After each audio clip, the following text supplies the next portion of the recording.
So today is Thursday, November 11th, 11/11, and in the United States, it's a federal holiday honoring our military veterans, people who served in the United States Armed Forces.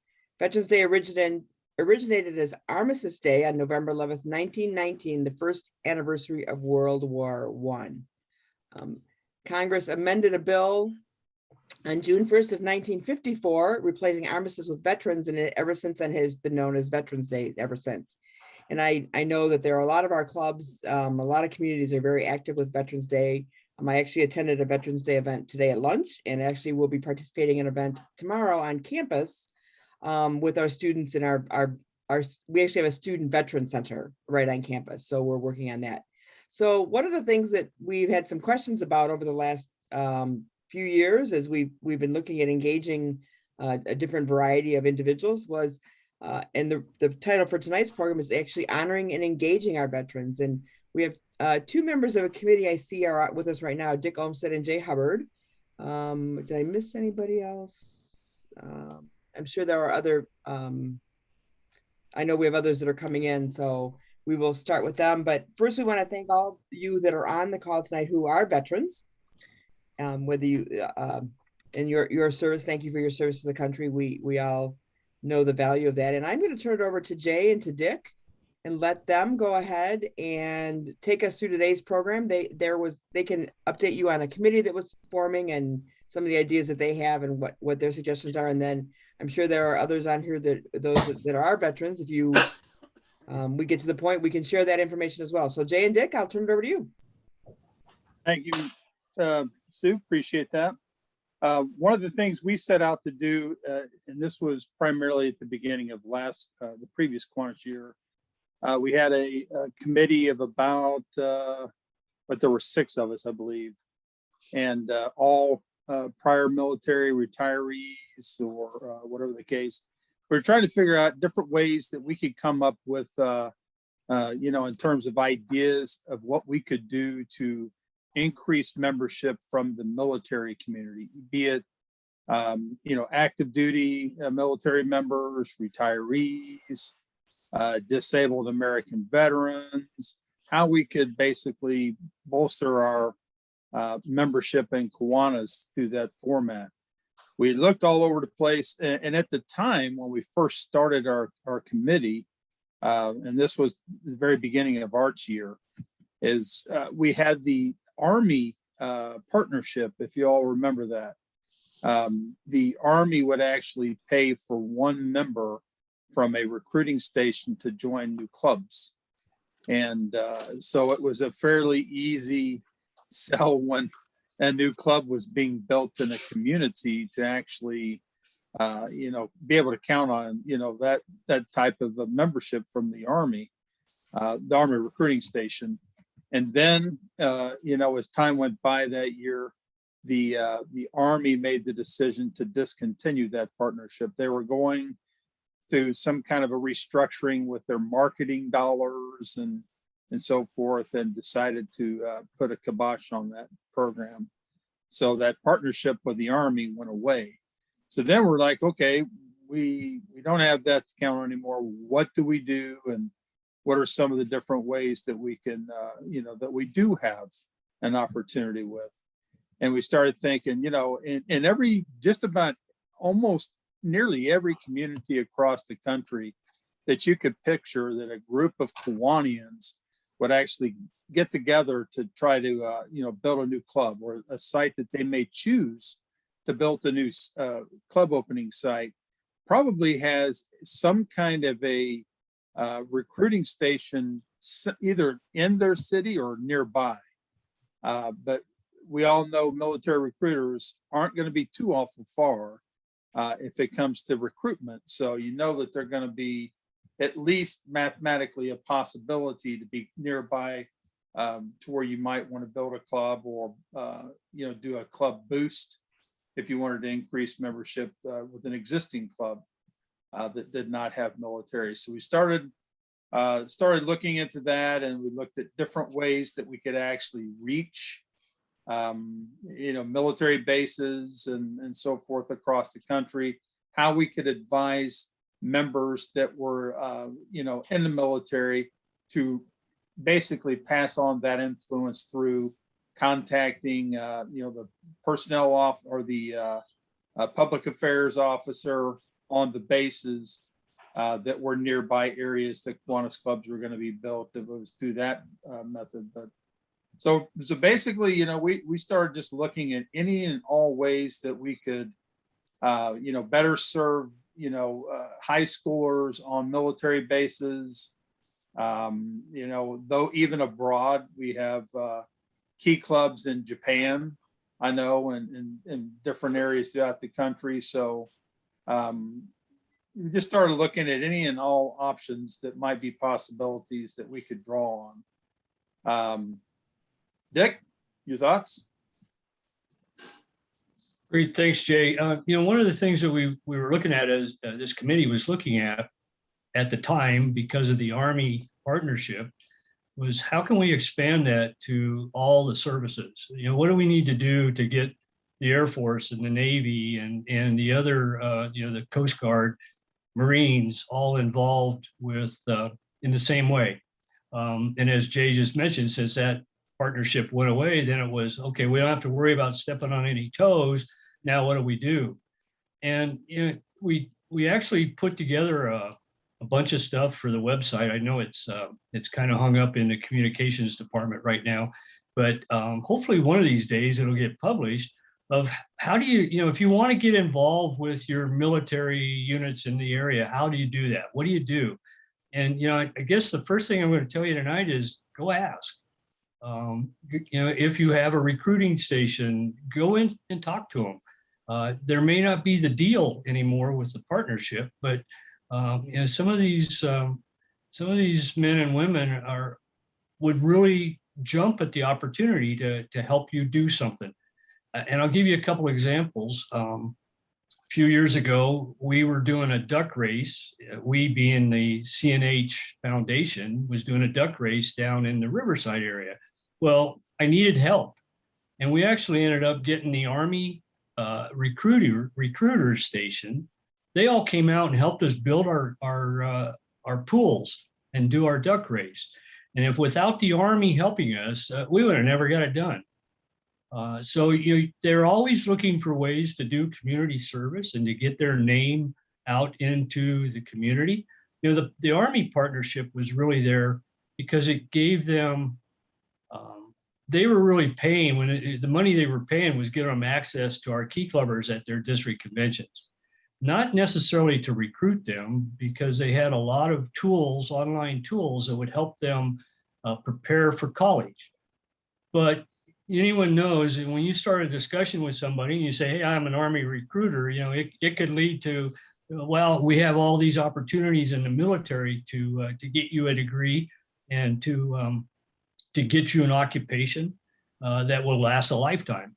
And so, those partnerships are always there and they're always looking for them. Jay mentioned, call your public affairs office. If you don't know what that is or where that is, go to your local chamber. I guarantee you that if you've got some military in the area, the chamber knows how to get a hold of them. And you can get them out just to start with them being a program and see where it leads from there. You don't have to have a name. You just have to go ask. And so those are some things that we've been looking at.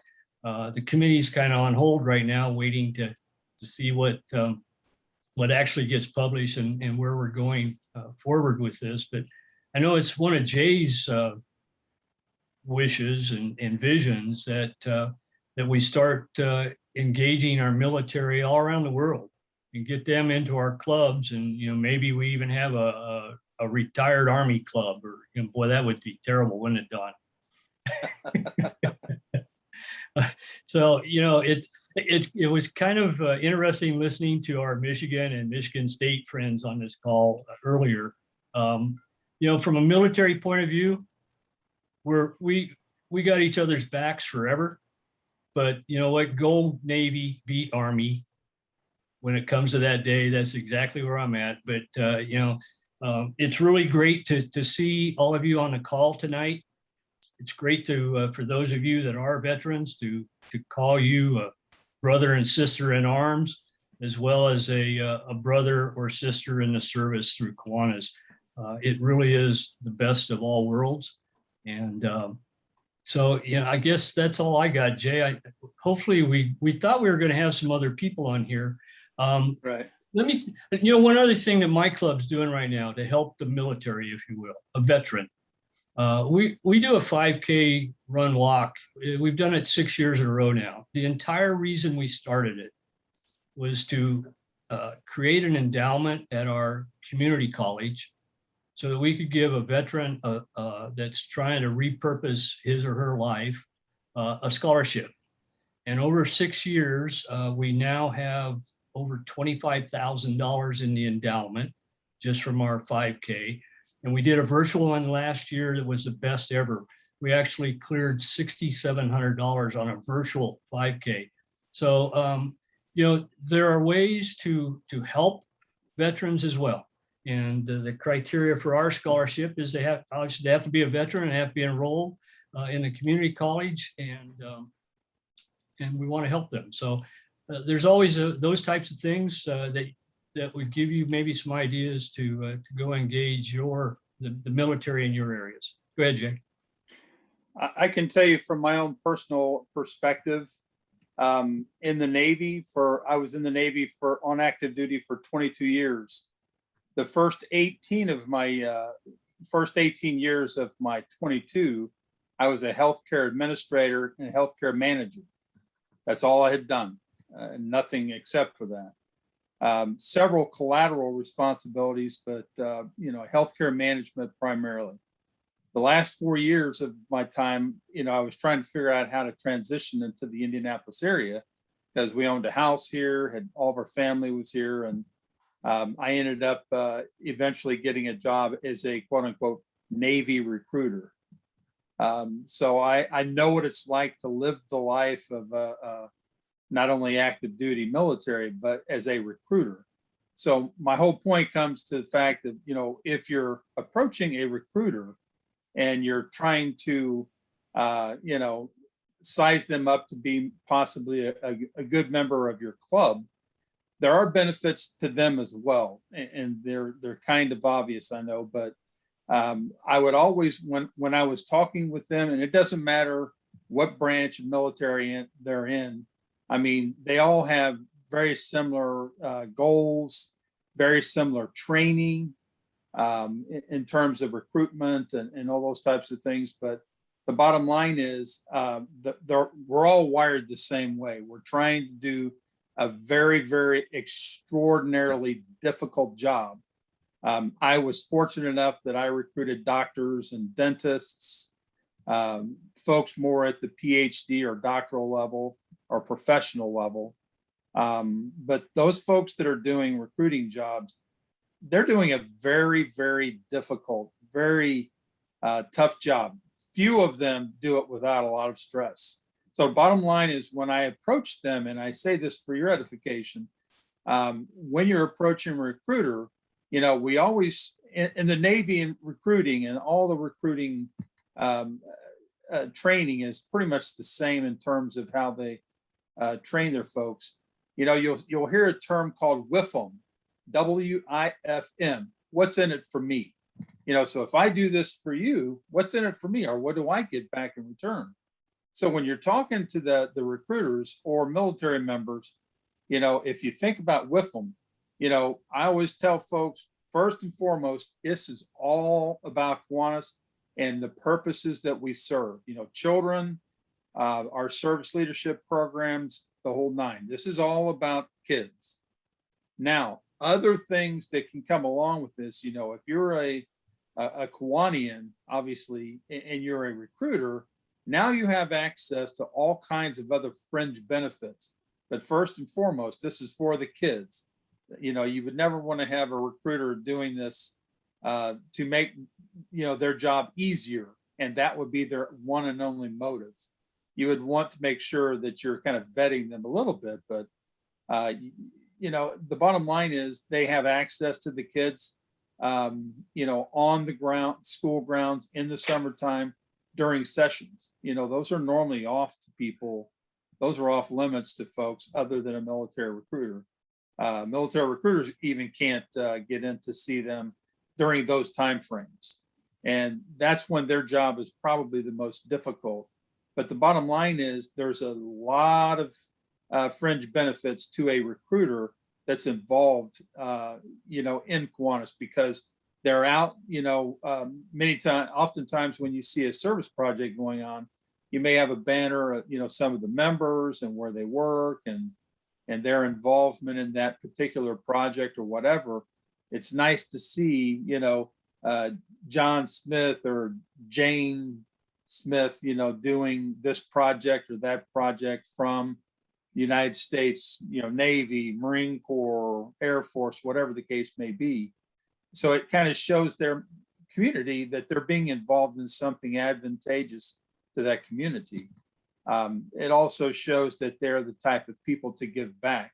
Military recruiters, I think the stigma is you have kind of a negative, a negative stigma that you're going to go into families and pluck out their sons and their daughters and send them off to, Timbuktu for training and overseas afterwards. And folks kind of shy away from them sometimes because of that stigma. But explain to them the benefits of being involved in, in Kiwanis from the perspective that they have the chance to be in front of lots of people. And it's a great way to network and those types of things. But I always, again, I know I'm repetitive, but it's all about the kids. I wanted to make sure that they had a very clear understanding that it wasn't something, that we would recommend as just a purely a professional networking type of thing and nothing else. But, a couple more thoughts that I had, Jay. You don't have to have a large base establishment to have military in the area. So, you shouldn't say, well, we don't have a big Army base here, so we don't have the opportunity, because almost every community has some kind of a recruiter in it, unless you're really, really tiny and out there in Western Kansas with Carolyn Dwyer. But, but, I'm telling you right now that I joined the Navy in Cheyenne, Wyoming, because we had a Naval Reserve unit there. And so when you look around, it doesn't have to be a large base. It doesn't, you don't have to say, hey, I don't have a base here. What do I do? I was hoping that Fred Dietz from Wisconsin would be on the call tonight. His club actually has worked with the local recruiting area, and the commander there actually pays the dues for their, I think they made it a corporate membership, but they pay the dues out of their discretionary funds. And they have a project that kind of parody of the Toys for Tots. They do a fill a Humvee. And so the Army brings out a Humvee and they fill it with toys every year to go out to families. So there's lots of things that you can do that will engage the military in your community, and even better benefit the children in your community through that partnership. So don't say, hey, I don't have a base here, because I'm sure there's probably an Army Guard or an Air Force Guard, the Air Guard, or the Naval Reserve. They're everywhere, and all you got to do is look for them, and they'll come help. I know that. Colonel Townsend, immediate past president of the Southwest, or past governor of the Southwest District. You got anything to add, sir? Well, we've used soldiers in the school programs to help us with highway cleanup. But let me reiterate one thing you said. In my 30 years in the Army, how many of those years did I hear about Kiwanis? One. I was in my last year, and I spent 8 years in Germany. So when you said just ask, I think it's very important to just ask. We've got all kind of veterans here. We don't have a lot of Navy because there's not much water here, thank goodness. So, but we do have all branches down here. I saw them all today. But most of the people we can go after are the cadre that's here because the soldiers are here for school and they're gone. And it's primarily a military intelligence reservation now. The kids come in and they're gone. So we've got, I think there's only one guy in my club that's not in the military. And we have, I don't think we have a Marine. We have Army, Air Force, and Navy, and that's it. But I think your point about just asking is a key place to start.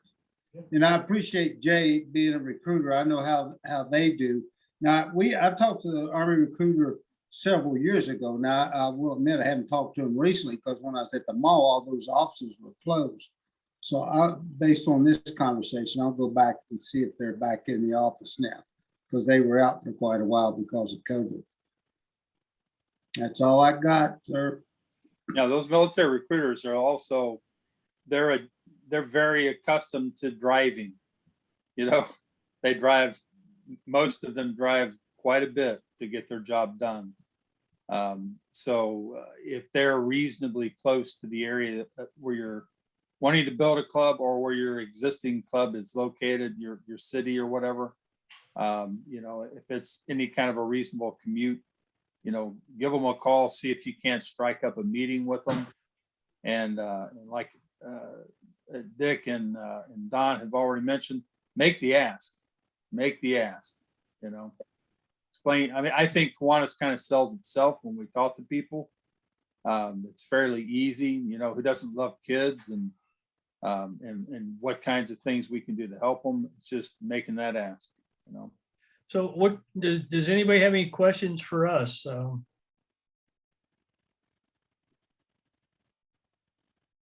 ask a question. Okay. One of the questions is, so would each branch of the service has their own recruiting office then, right? Right.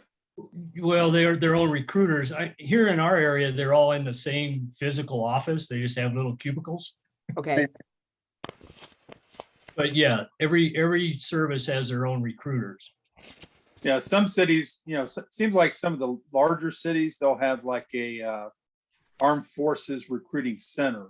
okay, And within that building, you, like Dick was mentioning, you might have section for Army, Navy, Marines, whatever the case may be. And sometimes they have all of them in that one And the building. reason you have that, Sue, is because, you know, every service has different programs. Right. And, you know, one recruiter isn't going, you know, the Army recruiter is not going to know what the Navy programs are right. necessarily.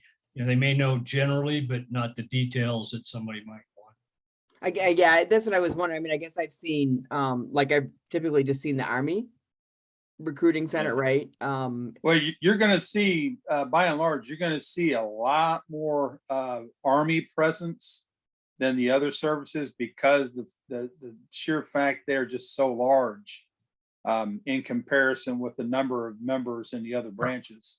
What is it?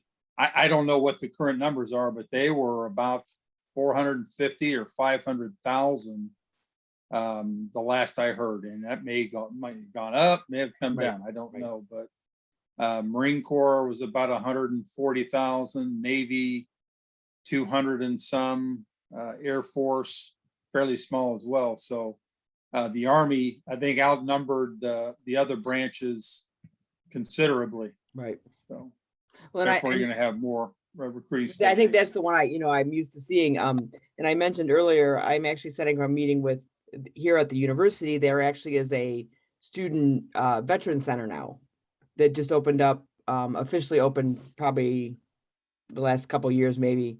And I'm actually going over to meet with the director of the program in a couple of weeks to say, okay, what, you know, I knew it existed, but there's, you know, they're recruiting, of course, veterans to come back to school.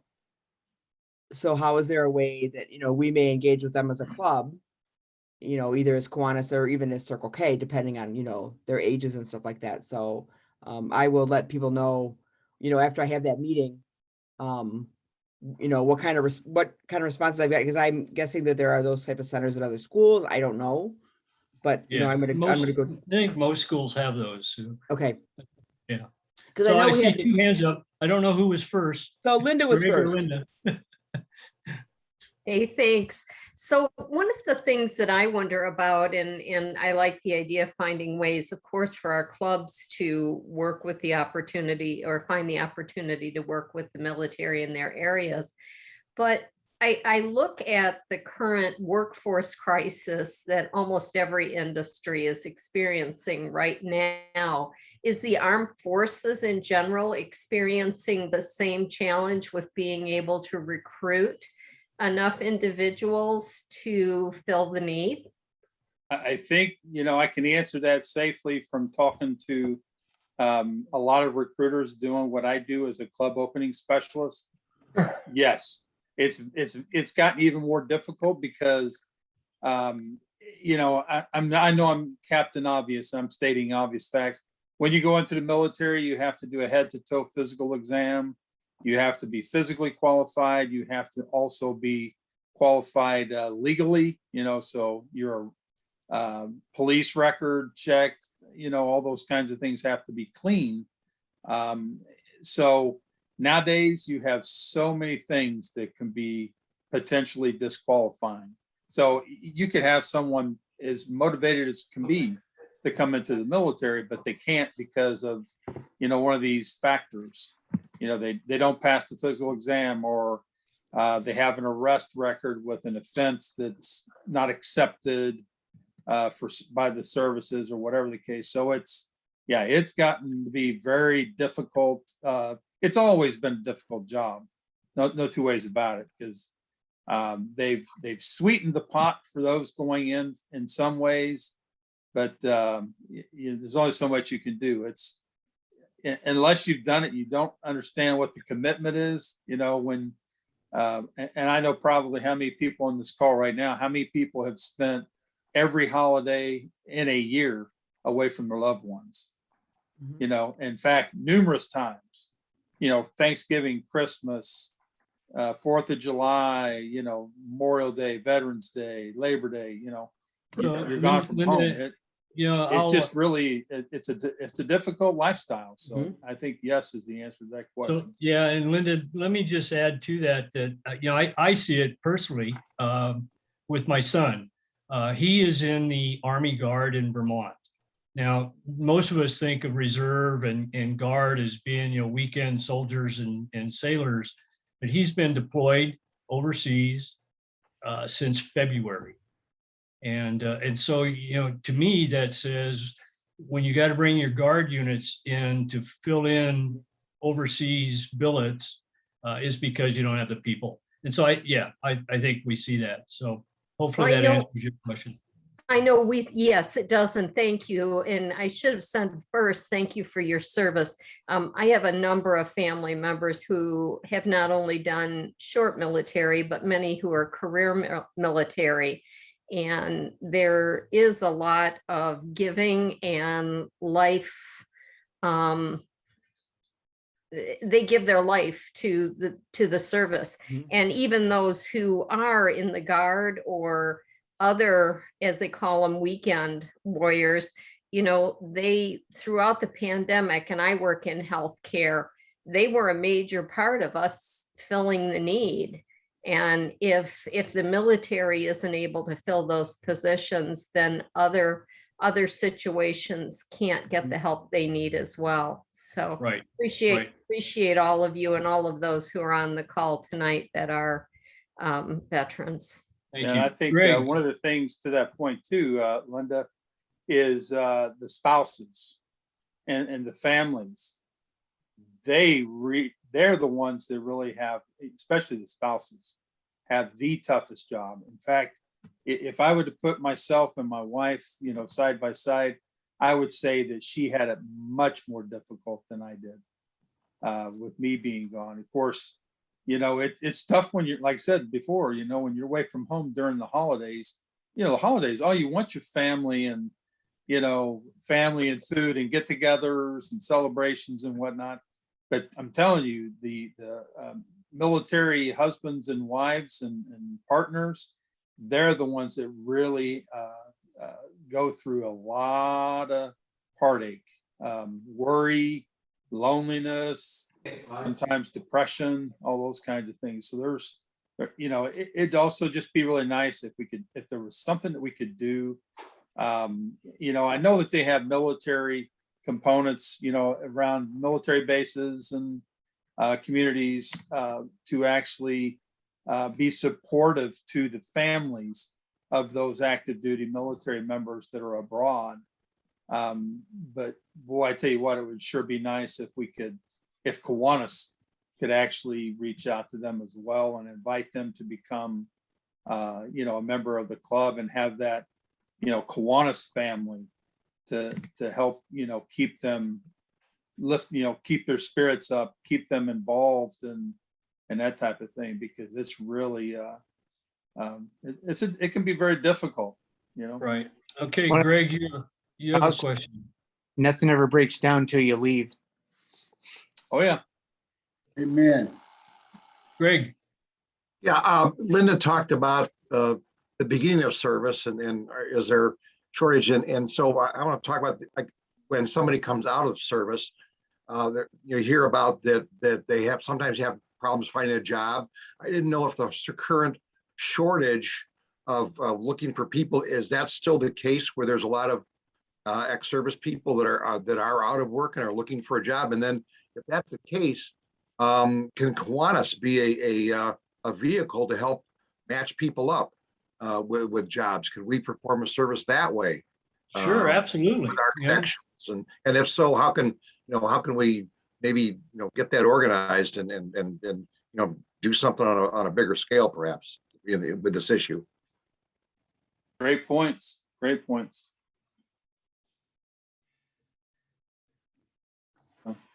Brad has a question. Mine sort of dovetails to what Jay was just talking about. I understand why we've targeted, the officers in the recruitment offices because of our connection with Key Club and CKI and everything.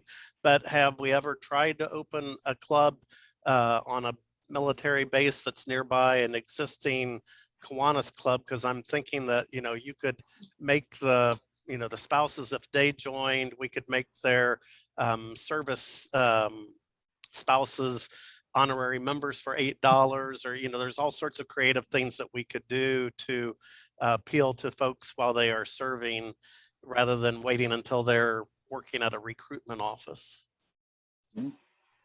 Absolutely, Brad. I mean, there's always ways to engage the folks on the base or in their units. And I think what we find in most cases is that if we're out in the community doing service, people see that and they're interested and they want to join. If you're out at the base helping the mother that's pregnant with her husband overseas, and you're bringing her diapers and whatnot, people are going to see that. And the more you do that, the more they become interested in helping you and in joining you. And so it's things like that where you're putting together packages to take out to the, in the Navy, we call it the MWS, morale, welfare, and support. It's kind of the recreation type thing where you went and bought your cheap tickets to everything. You can go out there and do a toy handout or diaper handout or whatever to help those spouses that are behind, and that gets our name out, obviously. And that's part of the ask in my mind. Or even holiday food baskets would be great. Absolutely. Yep. I tell you what, the spouses, one of the things that they find is sometimes their pay, literally their paychecks are affected by their spouses being deployed overseas, and that sometimes they're not performing the duties, abroad that they are here, that they give them extra money and that type of thing, and it's not sizable. But nonetheless, they just because of the dynamics of their spouse being abroad, a little help goes a long way, and it's very, very appreciated. There's just nothing like it when you're, literally 8,500 miles away from home, and you get a letter from your wife. Of course, nowadays we have email and cell phones and all kinds of things that we can stay in much better contact than when I was on active duty. But you get a letter from your wife saying the ombudsman. Ombudsman is a program that basically it was some of the spouses of military members there at the base that did these very things that we've been talking about. Maybe did a food drive to help the junior enlisted folks that are on the lower end of the economic scale, lower end of the pay scale, and maybe going through some financial struggles of whatever kind, and just a lend a helping hand or involve them in something recreational so that they had something, people that could identify with them and understand what they were going through. And maybe, you hate to see it, but a young man or young woman have several kids at home while their spouse is abroad, and they're doing everything. They're being mom and dad to these little children. And sometimes they feel overwhelmed. They feel like they're on an island all by themselves. And just the loving, the care of folks, coming up beside them and saying, hey, do you need help? Or, maybe they can't afford because their spouse has been in the military for a short period of time. They haven't gotten seniority yet where their pay goes up and they're struggling to even get a childcare or babysitters and things like that so that they can go out and just kind of, see a movie, go out to dinner or things of that nature. And right, which I think that's a good point, Jay. You need to keep that in mind when you're recruiting members. Some of us look at it and say, well, $77 to KI is nothing. But to some of these junior enlisted people, that's a lot of money to them.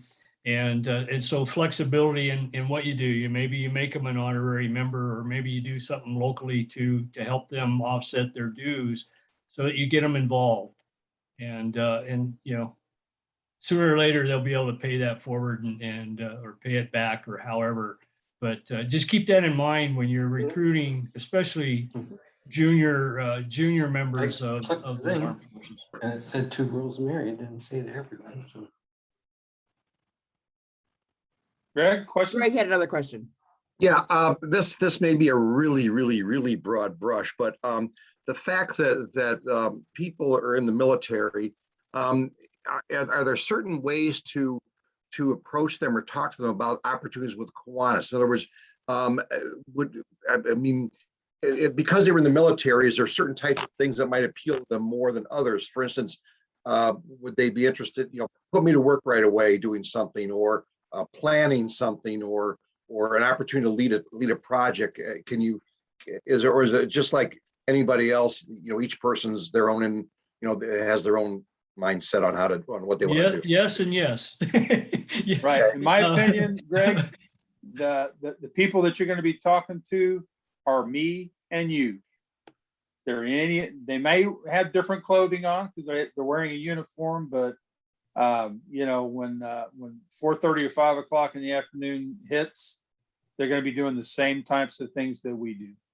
And Greg, you might find that they want to do something different than what they're doing. If you go find a Navy CB, a construction battalion guy who does a lot of building, he may not want to do building. But if you have a project where you need somebody that knows how to build, he might be the right guy, or she might be the right gal. So I think it depends on what you're looking for. Most of your officer cadre are going to have, probably in most cases, pretty good planning skills. They may be able to manage and direct better than others, but I think it really comes down to every individual is different. It's like the minister in your club may not want to say the prayer every week because he does it every week anyway, right? Mm-hmm. Right. Mm-hmm. Good point. They may want to do something completely different. Just, if there's somebody that works maybe in the financial realm, maybe they want to do something outside of that, with Kiwanis, meaning, maybe they don't want to be the treasurer, of the club or something like that. But I would approach them just like anybody else, because I can tell you that the military and all branches are the same in the regard that They really condone community service, community involvement. So the things that we do as a Kiwanian could fit very well with anyone that you'd be talking to. Just depends on people have different interests, but by and large, we fit in their master plan. The broad strokes, military. That doesn't mean every single person in the military is going to want to be in a service organization, but they may make the ask. Like we used to say in the Navy, they're not going to shave my head and send me to Okinawa, just because I asked.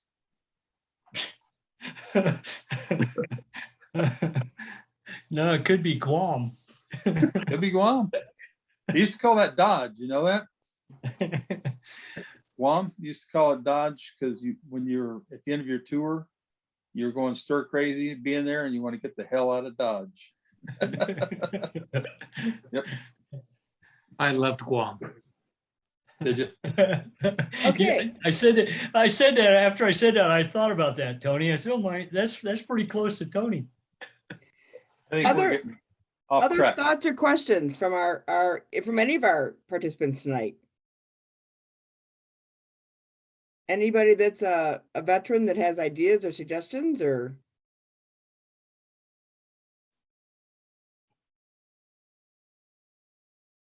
Let me ask this. Does it make sense to approach VFW or American Legion to try and form some kind of a partnership, or are they already that's their organization that they want to belong to? Hey, I think, Greg, they're always looking for partners. I get a Legion right down the street from me. They're always looking for help for stuff. And that's a great partnership. I think it'd be outstanding. I have 2 words on that. We partner big time with our American Legion. In fact, that's where we even have our meeting. We host a lot of our events there because it's a beautiful building. They've fixed it up to have events there. And because we're another community group, and because we've got 30 members and probably about 10 of them are either an auxiliary member, a son of a Legion member, or an American Legion member, they give us discounts. Or in some cases, they don't even charge us to meet there. We end up just, kind of giving them some money to pay for the lights. But they're I'll say they're fascinating people, and but they're not good at member recruiting. I will say that, because about anybody can join either the Sons of the Legion or the Ladies Auxiliary, as long as somebody in your family somewhere was in the military. And I tease them all the time about how they're not that great and they haven't recruited me yet. Right. One of the advantages of a VFW too is the fact that many, if not most all of them, will have a pretty large kitchen area because they serve meals and so forth. Perfect place to have like a pancake breakfast, things like that. If you can get like a corporate membership from the VFW, so you actually have a member of the club, and perfect place to have like a pancake breakfast. Perfect place.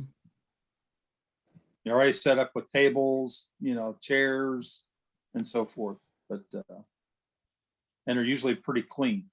Military known for that. So anyway.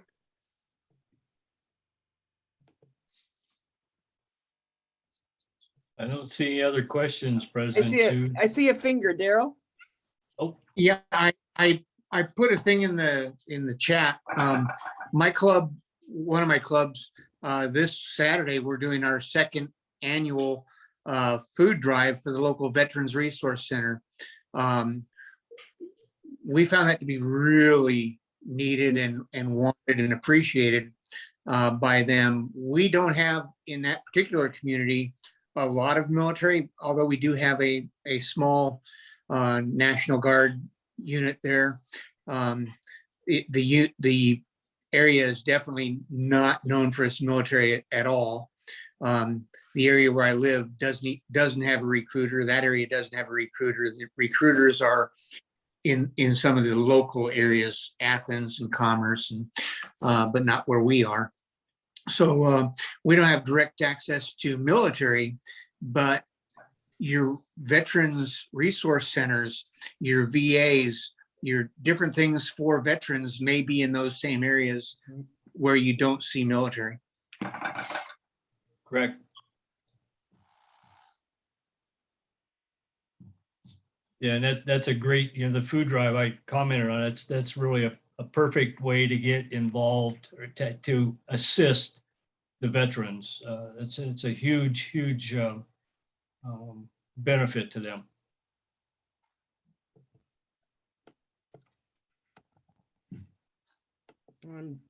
Other thoughts?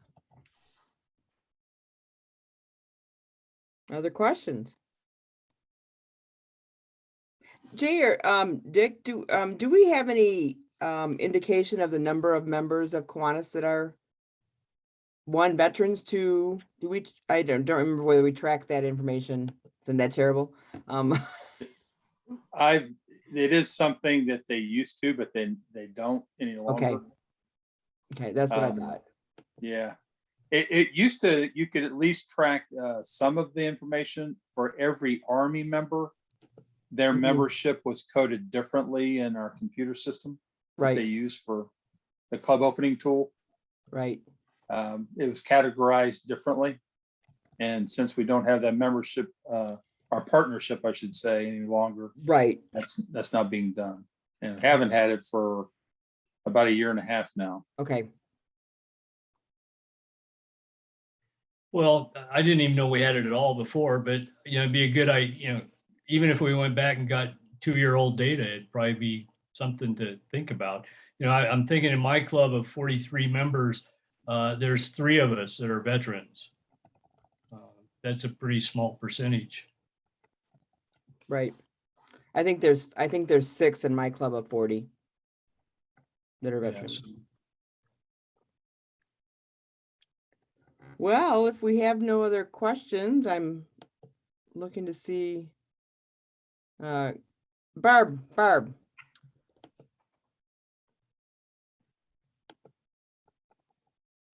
We just had our Veterans Day Parade Sunday, and our Kiwanis Club always has a truck and a decorated truck, and we hand out candy. And so several of us walk along and hand out candy, and I always stop and talk to the veterans, and I always thank them for their service. And sometimes I think, well, do they think I'm being gratuitous when I say that? I mean, Jay and Dick and Daryl, how do you feel when somebody says, thank you for your service? Do you feel we're sincere? I think personally, I can tell the difference between someone that's just doing it out of rote and someone that really means it.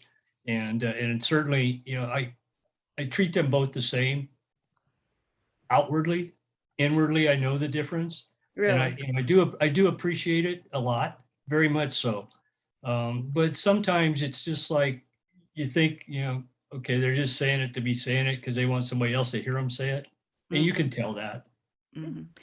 So, when you address a veteran and you say that and you're sincere, they know. Good.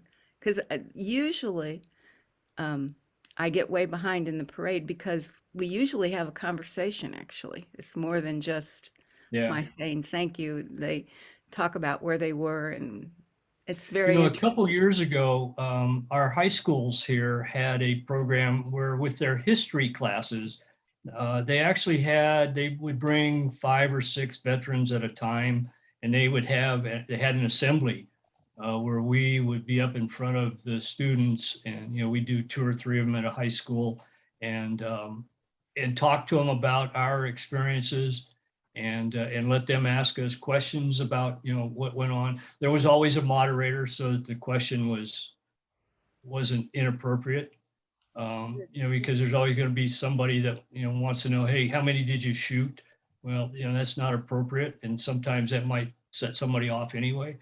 but it is very, and I knew when the students came up afterwards and talked to me, I knew which ones were coming to talk because they were interested, and the ones that were coming to say thank you for this service because they were told they were supposed to.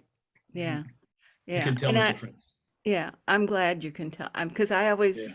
think, I don't want them to think I'm just saying this and that it's a gratuitous type of Well, thank and you. I think what you said is you engage them in a conversation more than just saying that and walking away, and that's a big difference. Okay, good. Yeah. Thank I you. feel the same way as Dick. You can tell the difference, you know. Maybe I, you know, I would add, like I said, you can tell when someone's saying it to you. Sometimes it's your response would be the same either way. You know, thank you in return, or thank you for thanking me. You make a joke out of it. But you know, sometimes inside, you know, what did that rascal mean? You know, when it said that. You know, but anyway. Well, good. Thank you. Jerry has a comment.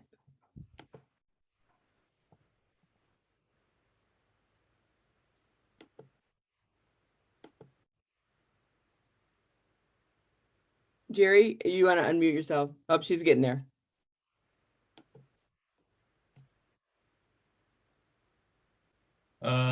Gary looks frozen. No, no, No, no. there's now Jerry. oh, There she oh, goes. Jerry. Oh, In the Jerry. chat. Okay. I was in the chat. So when I was a high school counselor, I went to the ROTC and I asked them if they wanted to do community service. They got a bus and we went to the VA downtown and they were in uniform and they met the veterans, and the veterans were so excited to see those young people in their ROTC uniforms, and they had a good time too. So that was my first introduction. And I was a Kiwanian then, but I didn't do it under that. I just did it as community service. And the other thing I text Jeanette Harris, my partner with going with the Action Club. I fell in love with the Action Club, singing patriotic songs in the lobby and making cards. So Action hasn't been in action since COVID, but that was one of the things we did. We passed out cards and we sang during Veterans Day, and we also went down and sang Christmas carols in the lobby. So that was very touching and acceptable. Absolutely. Very good. That's awesome. So Jeanette, got anything to say? Thank you for sharing that. That was awesome. I wanted you Yeah. all to say number one is here. We got 3 people online. That's great. Great. See, that's exciting. Detroit #1 still here. That's right. We're trying. That's right. All right. Well, it's 8:59 p.m. Eastern Standard Time here in the States. I know that Tony is getting ready for his day. He said it's going to rain there, so he's spending the whole weekend doing Kiwanis work. So we should expect all kinds of stuff this week from him. We'll be watching, Tony. So I want to thank everybody for. With a little bit of help from Brad Boyd, he must have been up this morning at 6 a.m. Sending me an email at midnight. Because I was up talking to Peter Mancuso, I could reply to him. He does a great service as our Brad. Thank you. I was on a call with Barb Thompson, which was even an hour earlier for her. So Well, that's why Barb is yawning. That's right, Tony. nothing like pure Kiwanis goodness to start the day off with Barb and end the day with Barb.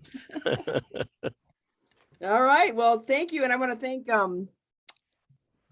our friend Jay and Dick for being with us, and Colonel Don for his comments and stuff like that. I think it's great that, you know, we have these opportunities to talk about and share ideas. I mean, I got some great ideas that I was writing notes down about things that to do and things to reach out to as we begin to, you know, truly become more active in person in a lot of our clubs, in a lot of our areas, and, you know, opportunities for participation at our district conventions and midwinters and those types of things. So there's a lot of great opportunities out there. So once again, this is being recorded.